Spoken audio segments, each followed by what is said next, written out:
আমরা প্রাকৃতিক দৃশ্য এবং খাবার নিয়ে খুব ব্যস্ত থাকি।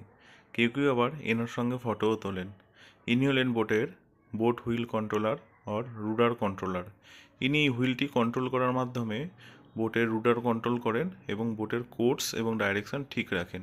ঠিক সেম ইম্পর্ট্যান্ট একজন ব্যক্তি বোটের নিচে ইঞ্জিন রুমে রয়েছেন।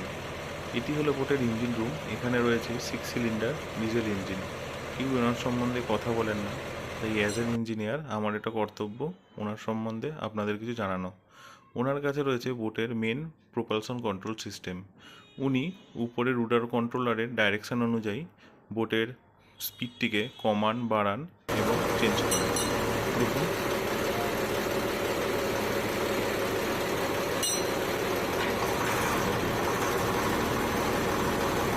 তাহলে আপনারা বুঝলেন। নেক্সট টাইম অবশ্যই এই ইঞ্জিন কন্ট্রোলারের সঙ্গে একবার দেখা করে আসবেন।